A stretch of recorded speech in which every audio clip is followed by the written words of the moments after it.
નવરાત્રિના દિવસો આવતા એક વીર પુરુષની વાત યાદ આવે અને એ એટલે જોગીદાસ ખુમાણ. એક દિવસ ખુમાણ ધણહેરમાંથી નીકળ્યા. એક 18-20 વર્ષની દીકરીને એટલું પૂછ્યું, બેટા કોઈ છે આજુબાજુમાં? એટલે દીકરીનો જવાબ આવ્યો કે ના, મારા મામાને ત્યાં મોટી થાઉં છું, મારા મા બાપ મરી ગયા છે. જોગીદાસ ખુમાણે આગળ વાત કરી કે બેટા હું એમ નથી કહેતો, પણ આમ એકલી તું ધણહેરમાં ઢોર ચારે છે તો તારી ઇજ્જતની, તારા શિયળની તને બીક નથી લાગતી બેટા? ત્યારે 18-20 વર્ષની ધણહેરમાં ઢોર ચારતી દીકરી બોલી હતી કે અમારા વિસ્તારમાં જોગીદાસ ખુમાણના બહારવટા ચાલે છે બાપુ, એટલે કોની તાકાત છે કે મારી સામે પણ જોઈ શકે? એને ખબર નથી કે જોગીદાસ ખુમાણ સામે છે.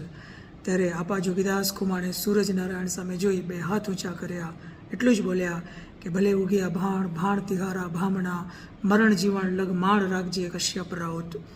એટલે હે કશ્યપના પુત્ર સૂરજ નારાયણ, મારું બહારવટું હાલે કે ના હાલે, પણ આવી 20-18 વર્ષની દીકરીઓ જો મારી ઉપર વિશ્વાસ રાખીને આમ વગડામાં ઢોર ચારતી હોય તો હું જીવું ત્યાં સુધી મારી ઇજ્જત આવીને આવી રાખજે બાપ.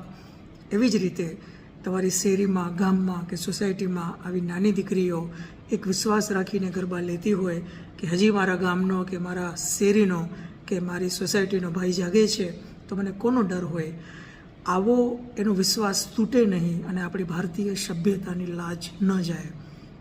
એટલા માટે કોઈ એકલી બેન દીકરીને જુઓ ત્યારે આવા કોઈ સોરઠના મહાપુરુષને યાદ કરજો અને વિચારજો કે આપણે તો આવા આદર્શો લઈને જીવનારી પ્રજા છીએ.